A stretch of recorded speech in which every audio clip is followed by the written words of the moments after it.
say will matter to affect them. I think just earlier on today, I was actually trying to interact with youth and especially for caring for women. But do you think that this, this study, this field that we're experts, just a little bit about it and how best young people can understand this? Okay.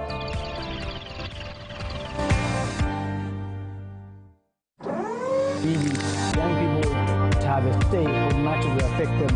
I think this focuses on the social issues of environmental impacts. But how many people, not only young people, how many people?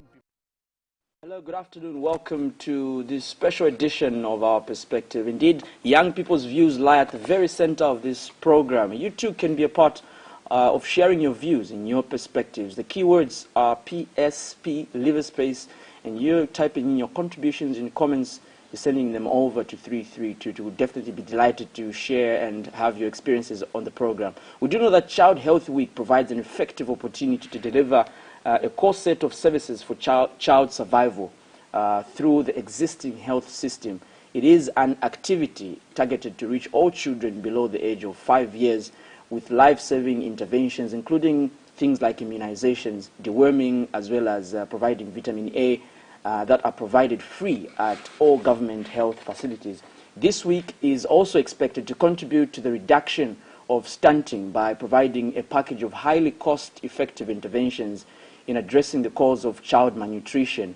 Today, I feature young people that understand that investing in a good health system helps us deliver collectively as a nation. Wankumbu Simukonda is a journalist and a peer educator at the University of Zambia. He is part of an organization called UNZA Response at the University of Zambia that raises awareness about sexual-related issues.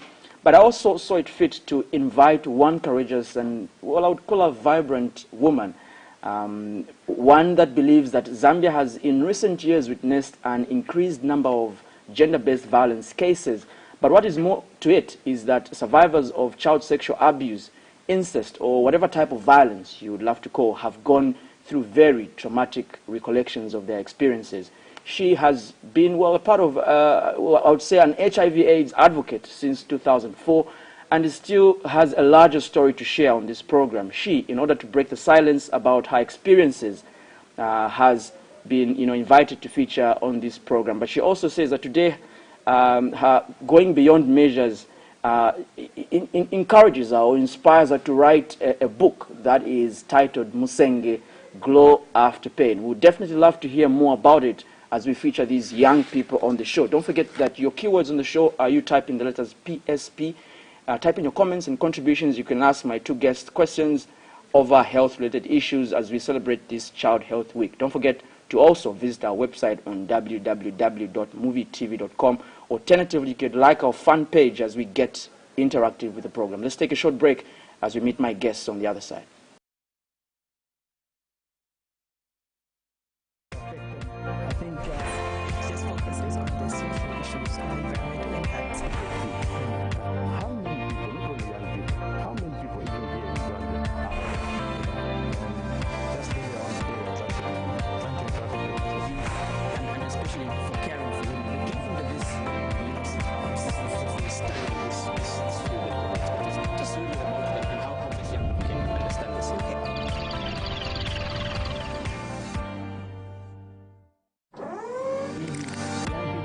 to have a say will matter to affect them. I think This focuses on the social issues of environmental impacts. how many people, not only young people, how many people even here in Zambia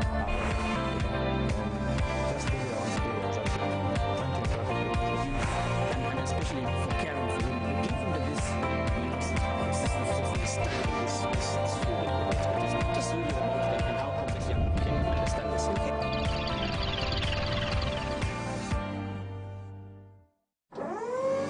to have a say will matter to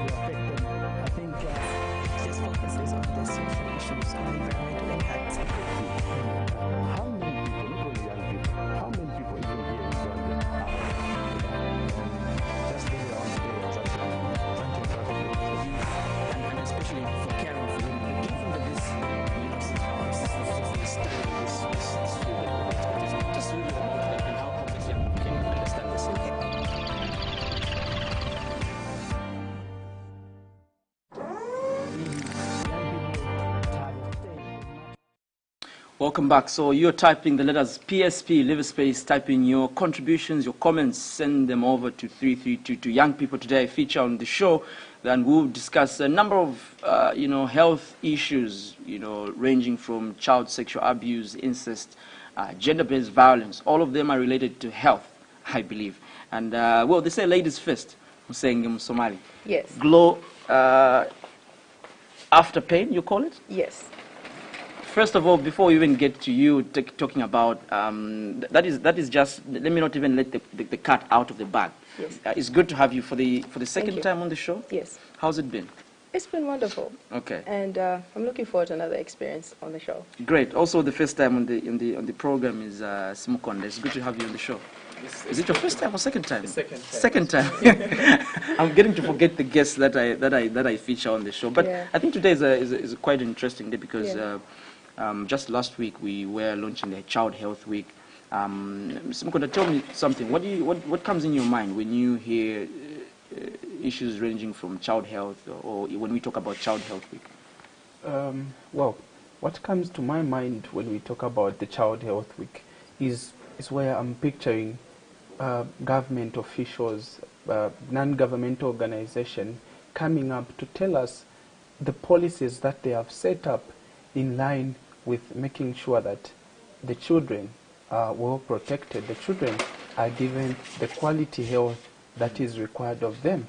So Child Health Week, it becomes an exciting week for me, someone who has passed through that age, and appreciating that indeed this kind of immunization, this kind of vaccines are very important. Otherwise, without those, wouldn't be enjoying life right now. Great. Well, before I get to your personal profiles, but yourself, when you talk about child health, what comes really into your mind? The first thing that comes is healthy children, healthy generation. We're talking about children who are going to be future leaders. And so we're starting to focus on how they're growing up, and health is one of them, which has different aspects. And we're talking about the physical, the emotional, psychological well-being of children. It's a whole package, I think, that comes with Child Health Week for me. Great. We'll be getting, straight. I want to talk about, like yourself, Wankumbu. You are part of an organization called Unza Response. Yes. A little bit about your organization, and how do you think that you have contributed to the health system right now?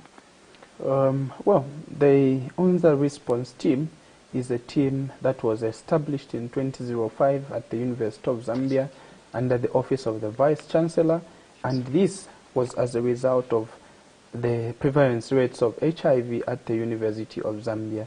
So they decided to say, okay, how are we going to fight HIV and AIDS from the students and members of staff? So this office was established, and it now works in collaboration with Unza Clinic, where the peer educators are equipped and trained with information that is required of them to share more on HIV and AIDS, sexual reproductive health rights, with their fellow peers and among members of staff. So we become advocates for change where HIV is concerned.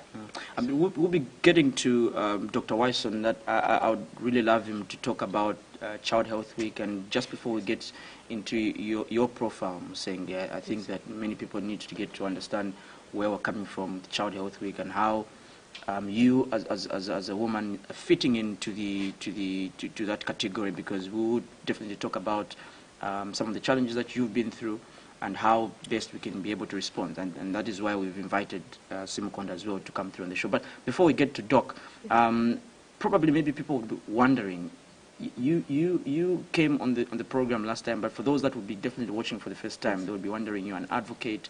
I mean, you travel a lot. You since 2004 became an HIV/AIDS advocate. First of all, could you I'm trying to find a proper way to want to describe you, but Yes. in a nutshell, really, how do you describe yourself? I describe myself as a strong-willed woman, a woman that looks beyond challenges. And I believe that everything that happens to anybody, that has happened to me, is a springboard to being a better person and also bettering the lives of other people. So I can say I'm an advocate for change, not only in Zambia, but I think globally, because all the challenges that we have are global issues now, and adding to that fight to change things or to end any form of violence against women and men now is very important, and I'm part of that change. Before we get in depth to why I invited you on the program, I would love to get to understand what exactly Child Health Week is, how the health system is in Zambia, and just basically a little bit about some of the health issues of concern that especially affect young people. But we have Dr. Wyson Munga on the program right now, joining us live on phone. Doc, it's good to have you on the program. Good afternoon. Hello. Hi, good afternoon, Doc. Good to have you on the show. Hello, can you hear me, Doc? Yes, please. Yes, you're live on our perspective. It's good to have you on the show. Hello. Can you hear me? Yes, please. It's good to have you on the show. Welcome to our perspective. Thank you so much.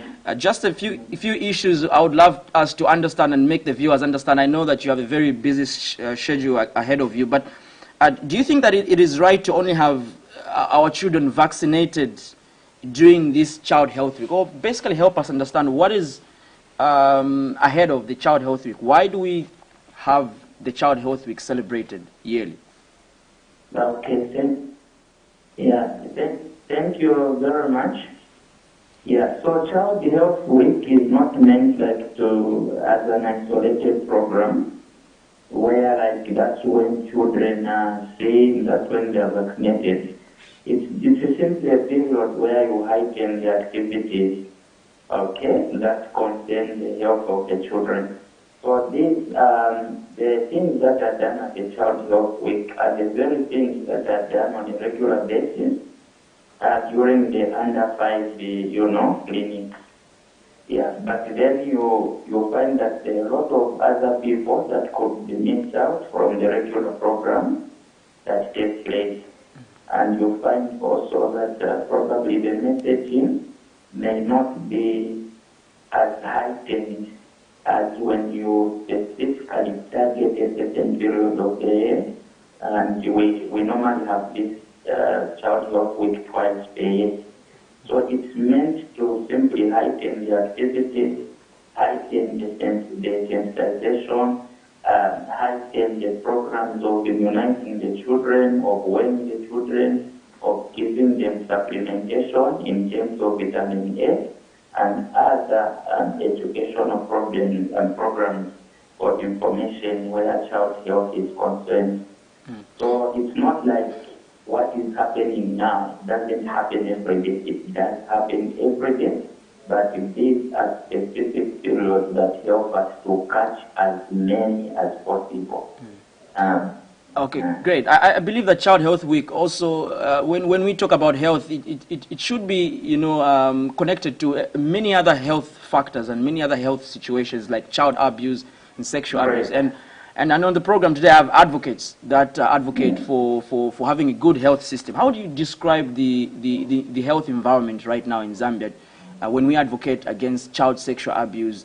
Are we very proactive? At what rate would you rate our proactiveness as a country to respond towards issues of sexual abuse or incest and things like that? Yeah, I think as a country we are quite advanced where policy is concerned.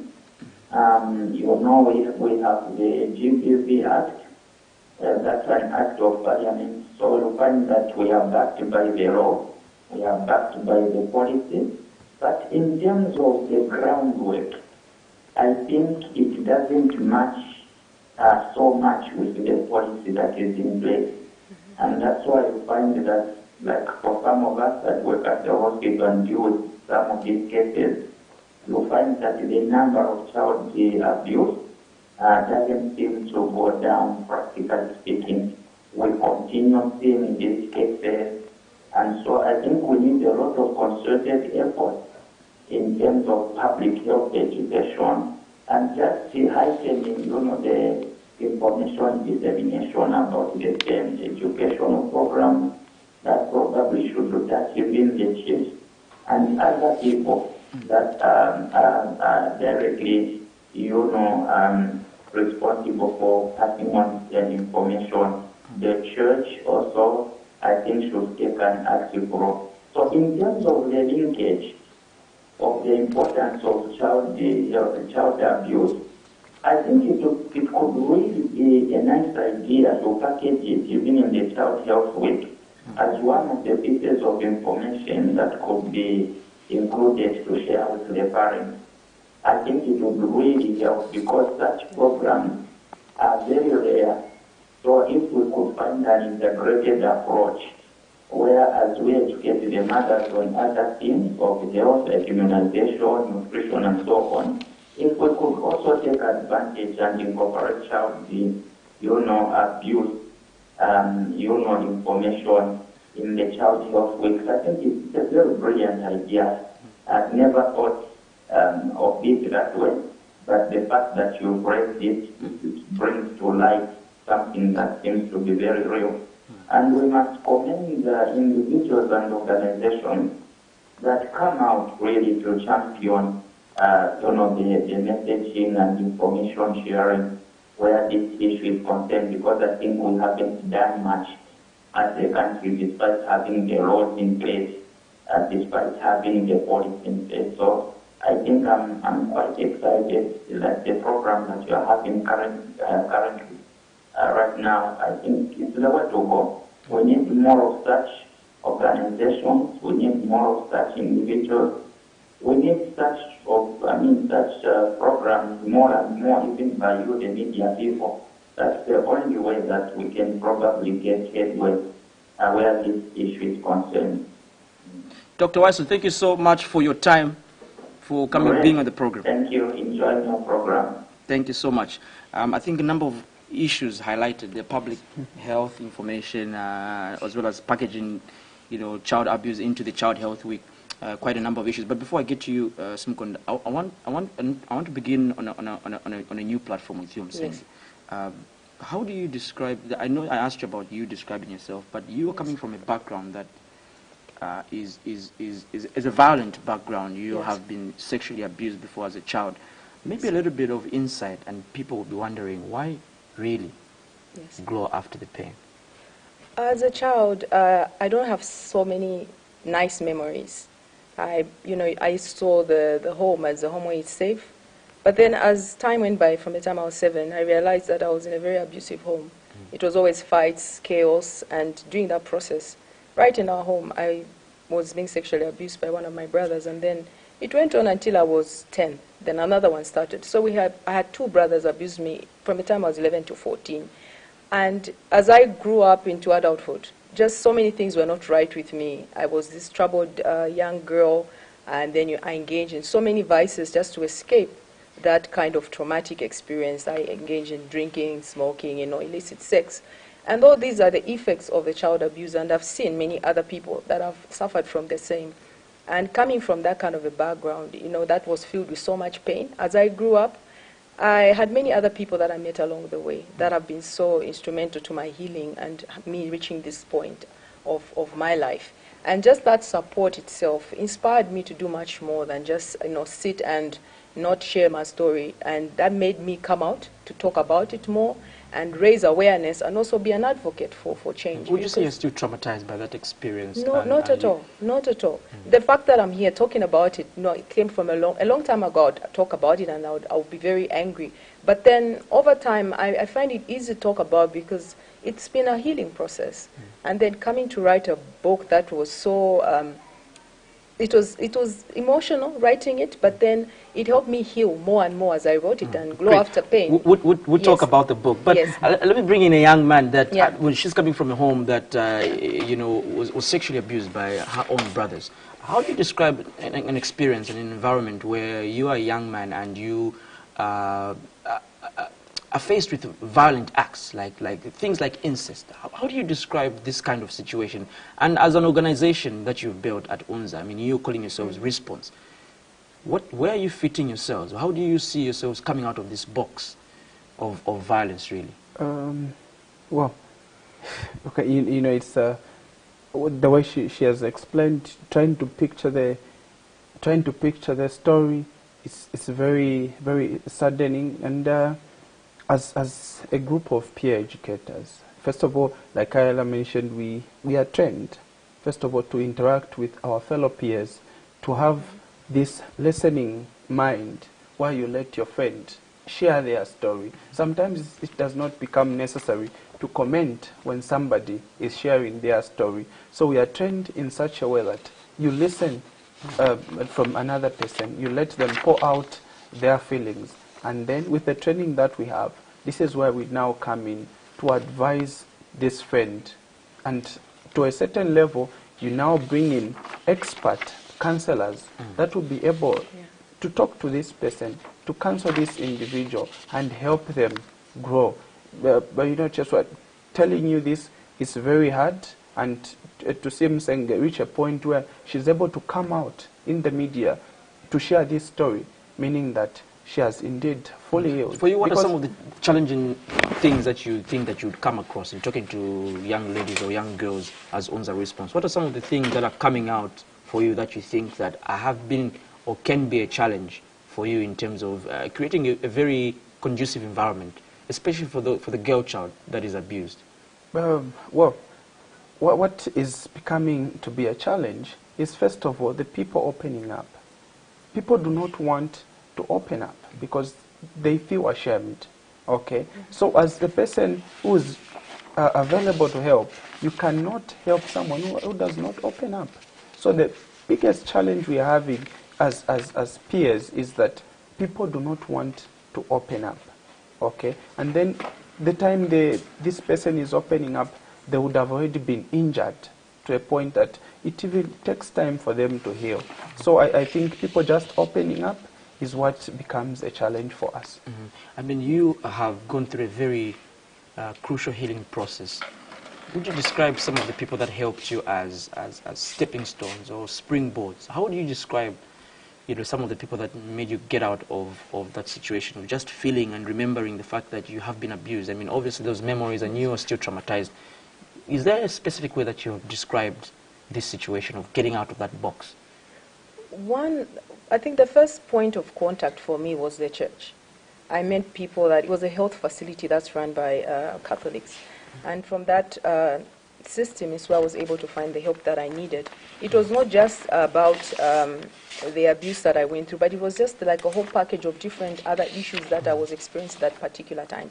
And then from there, it was crucial to my healing, and many other people that I'd met after that who had been through similar experiences, and those that are trained to help people like myself and many others out there. So I think the whole system needs to change in a way that at every point, like Dr. Munga said, it has to start from even the church, where, you know, that's where even there's more of this secrecy, because people live these lives and they seem to be perfect. But then if we start to talk more about it from the church and then coming out, because most people spend time at church, so then from church we have interactions in the clinics, but it's very limited with the health profession. So I feel that the healing process must come at each and every stage, and as it's coming down to maybe the professionals, many other people would have been involved. So it's this whole package. It's just not one part, like maybe just the counselors that are trained. It should be the priests, the teachers in the schools, everyone. It's just everyone in the community actually getting involved. Do you think that you'd have been an advocate if you didn't go through this experience? From the time I was young, I wanted to be a nurse. I would have probably been an advocate for something else. Maybe the child abuse would have come as a result of my work eventually.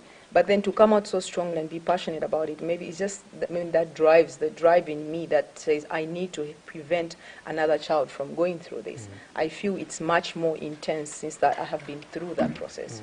Simukunda, any specific reason why you so much wanted to be in this health sector? Are you studying medicine, or are you doing anything health related?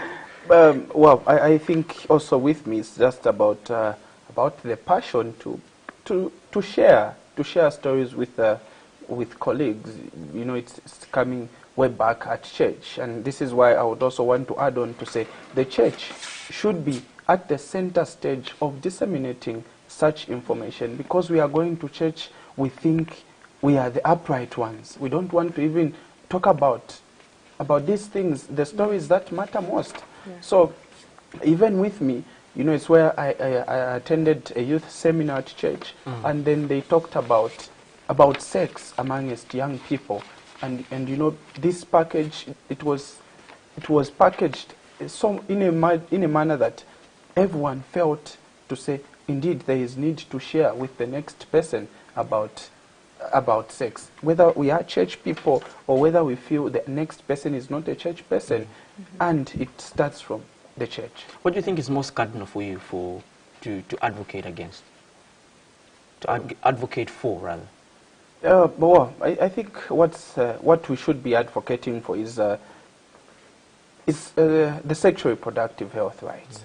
Because when we talk of sexual reproductive health rights, we are talking about child abuse. We are talking about this individual knowing their rights to say no to having sex with the next person. This person going to the clinic and know who is this medical personnel, who is this nurse that is administering medication to them, and why that medication has been given to them. Definitely. I mean, you have received an international award from Uganda. You tell me about the International, is it Society AIDS Council? The International, yes, AIDS Society. AIDS Society, rather. Obviously, when people identify you in a society like this one, in your own country, you advocate for HIV and AIDS, and you go to Uganda and many other countries receiving fellowship awards and all of those things. What, for you, does this mean when you stand right at the center of advocacy in terms of, especially for health issues, like the ones that you've been, you know, tirelessly affected with? It means a lot to me because I come from a background where there's been a lot of misfortunes in terms of HIV/AIDS, people losing their lives to HIV and AIDS, and being a health advocate, it means a lot to me because I'm at the forefront of trying to disseminate information and also be part of the process.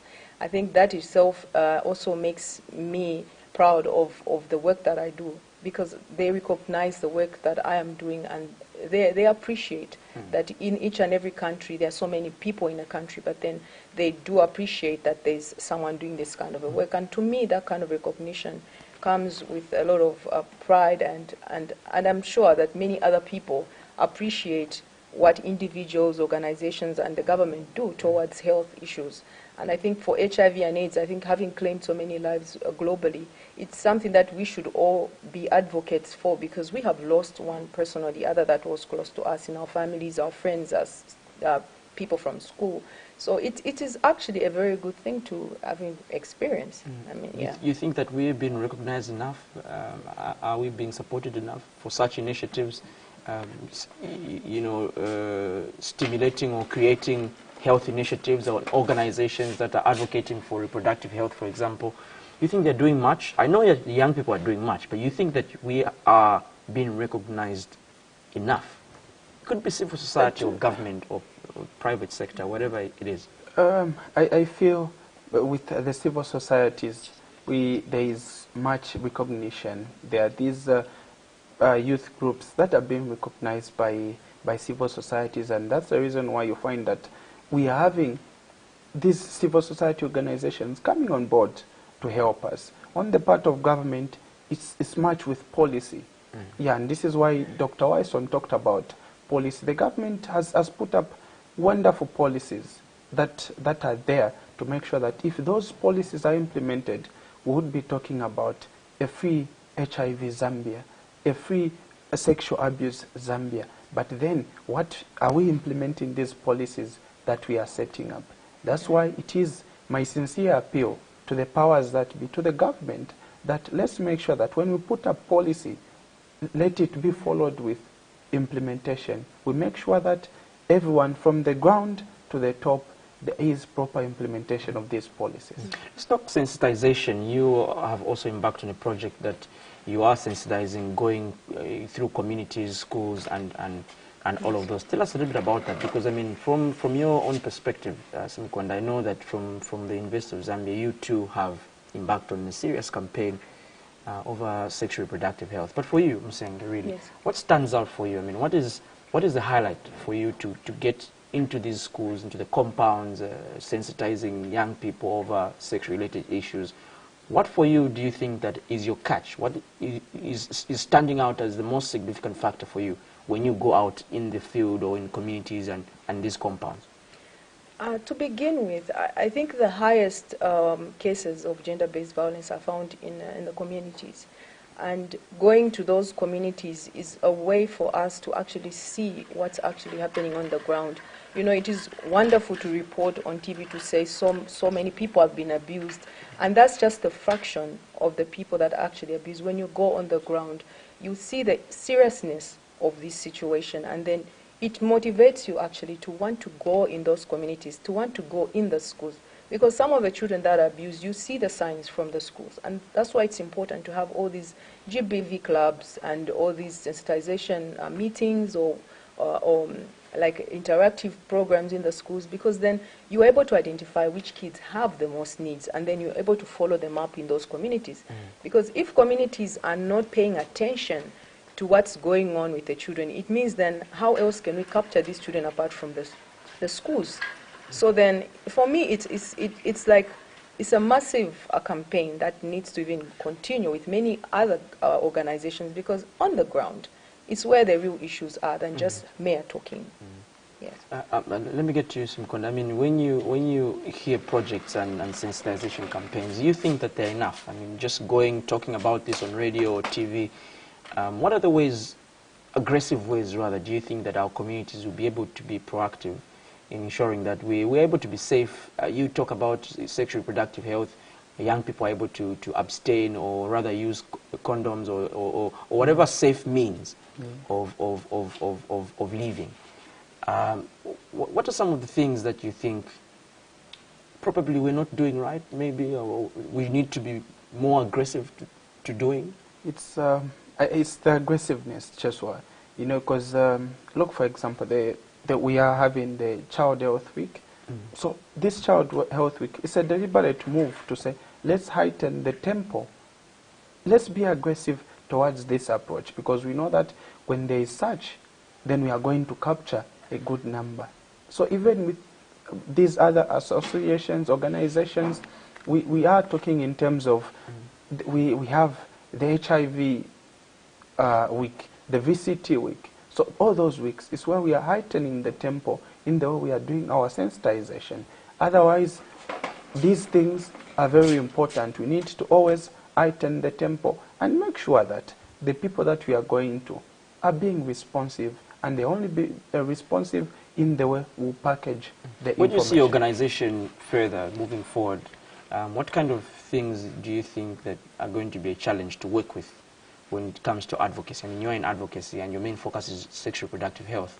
That is, I think we could streamline it to sexual abuse. I mean, children need to begin to start learning at a very young age before they, get out there. What do you think is going to be most difficult for you in terms of your campaigns or your advocacy? Probably the biggest challenge would be, what then when we hear about these issues, where do we take them as an organization? When we take them to the police or to the powers that be, are they going to take it up from there and make sure that, for example, the abusers are taken to court and persecuted? I think that is what is a problem. And it is safe to say here on this platform that, for example, at the University of Zambia, the harassment policy is there. But someone who's harassed, where should they report to when they are harassed by their boyfriend or their girlfriend? It is either to the deputy registrar or the registrar. But look at the hierarchy in terms of the school setup. Someone will feel victimized even to go up to the deputy registrar. So as on the response team, as a young people, this is why we are saying, let's make sure that these people come to us, and then as trained peer educators, we go out there and make sure that these matters are reported, because just why you don't see someone who has been victimized or abused to go up to the office of the deputy registrar to go and report to say, I denied my boyfriend sex and then he beat me up.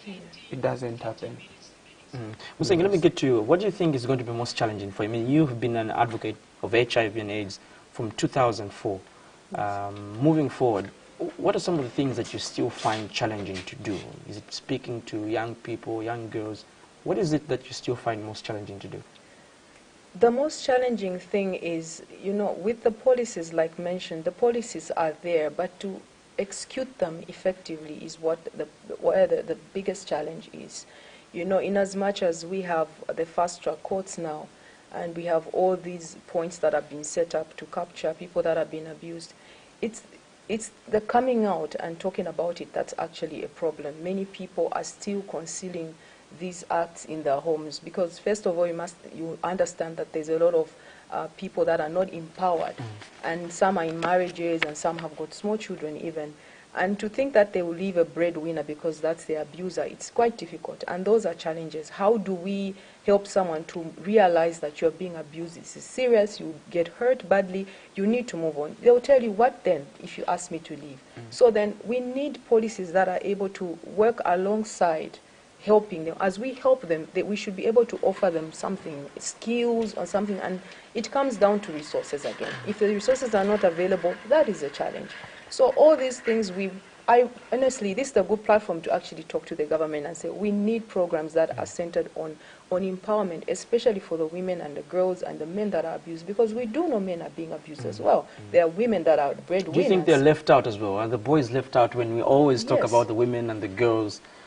At some point, do you feel that you have been left out somehow, somewhere? Yes, they are left out. Big time actually. When even if they say that the women and the girls are most abused, but shouldn't we have a fair share of 50-50? It should actually be, but for the fact that to the greater extent women are abused, but even as men, boys, we need to be included into these policies.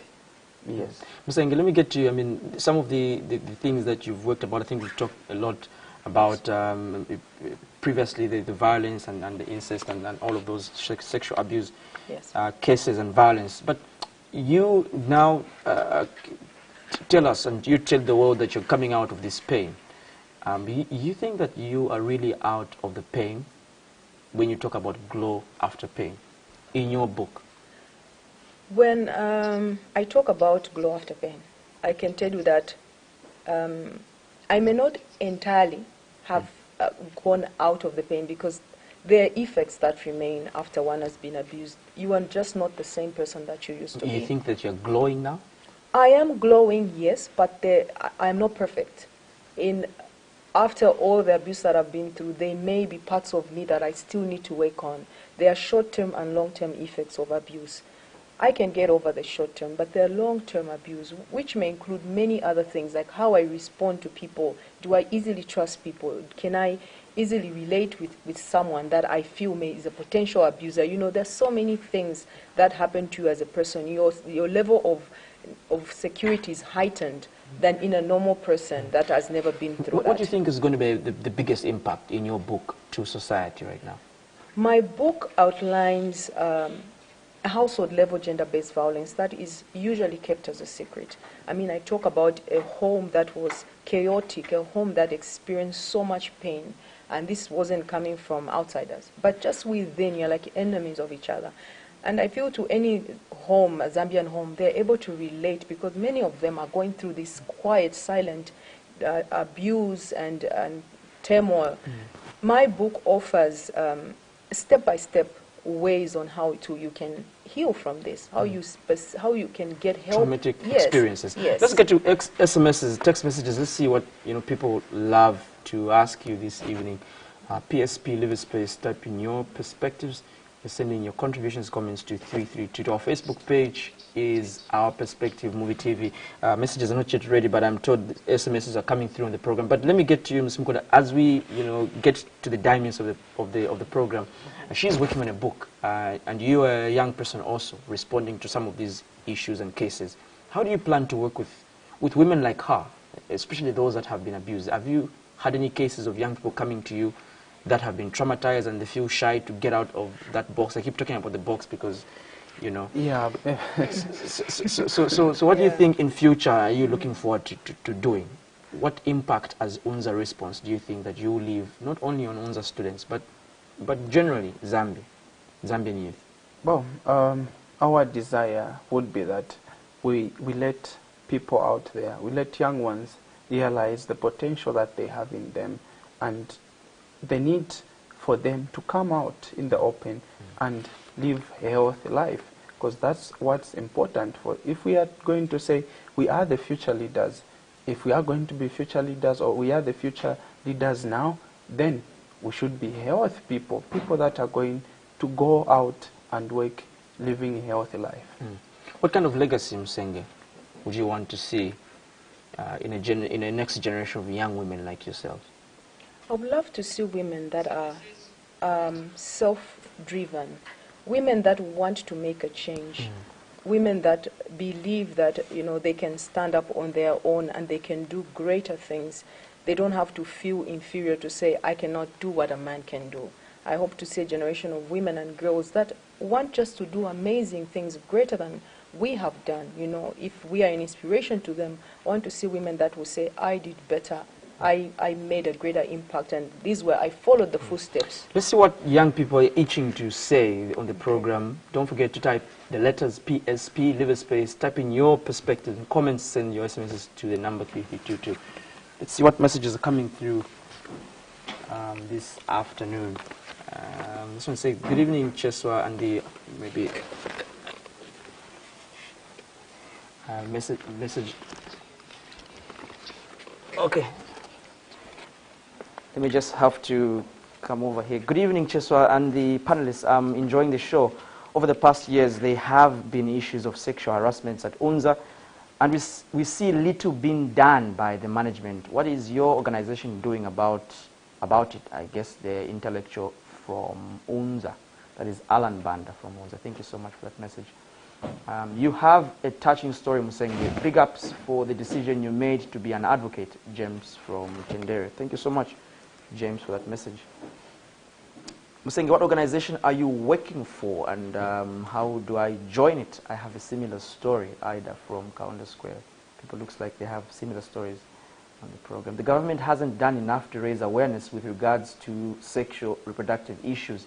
This is why we have high levels of sexual harassments and high prevalences of HIV. Daniel from Kabulonga. Thank you so much, Daniel.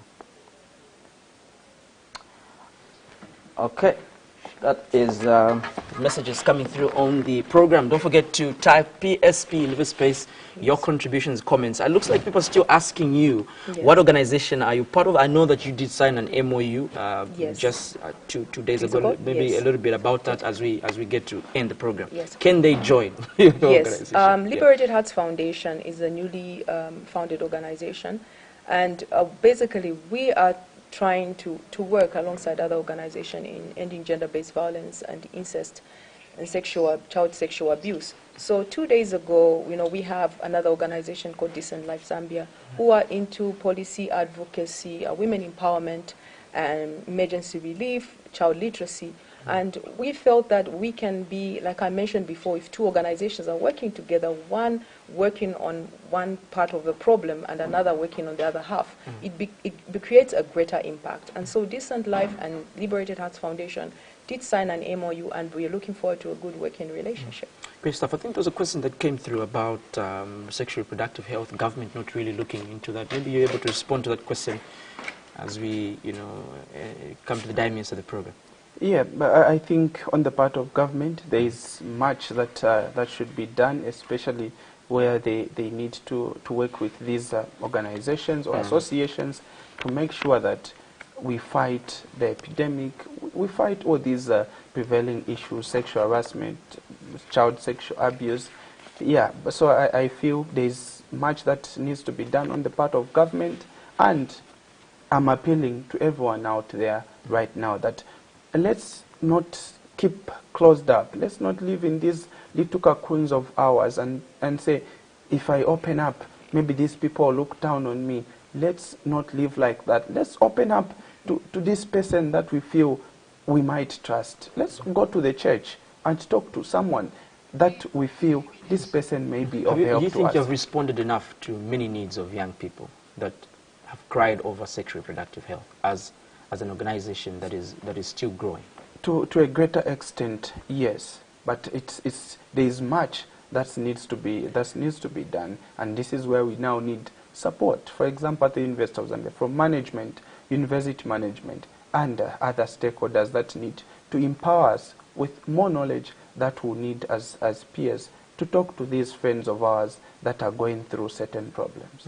So as we go, do you think that you are going to leave a good legacy, a good mark to a lot of girls that have been sexually abused, that think that they're having a very huge challenge to come out? Yes, I believe so, because there are many girls that have been through what I've been through, and just an example of the lady just shared that text. There are so many that have written to me that have gone through this, and I know many, like she asked if they want to join, they can check our Facebook page, which is Liberated Hearts Foundation, or they can simply call us on 0954808623, and we can pick it up from there and see how we can work together. I think our organization has an open policy, and we embrace young people. Great, so many organizations that you have there. I don't know how you will multitask on those organizations, Liberated Hearts Foundation and the other organization too. How do you plan to, to come to a consensus to work with all of those organizations? I think it's just about sharing of tasks and knowing where you can, each one of us has got the most strength, and then we create a great impact. I think one person cannot do everything, so I mean the multitasking does not really apply sometimes. You have to always share tasks. Looking forward to working with her as well? Yes, already we have made a date on Yes. Wednesday. We'll be starting some Already good made a news. date. Yes. Behind my eyes. Thank you so much. Yeah. Yeah. Simukonda, as well as Thank Musenge you for having Msomali. I hope me on that the you look program. forward to the book, Glow After Pain. Well, coming out of the pain and being a victim of sexual abuse as well as incest.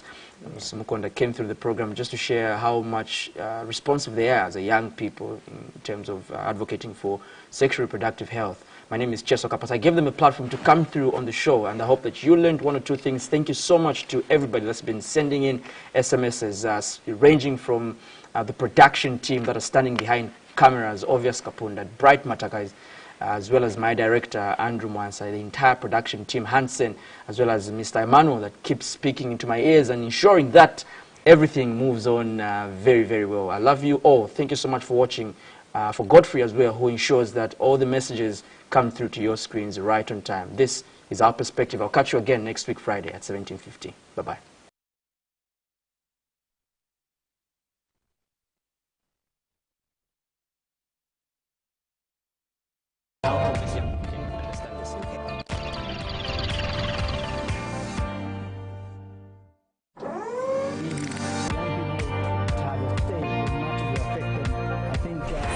Just focuses on the social issues and environmental impacts. How many people, not only young people, how many people even here in Zambia are Just really on the day, I was actually trying to interact with the youth, and especially for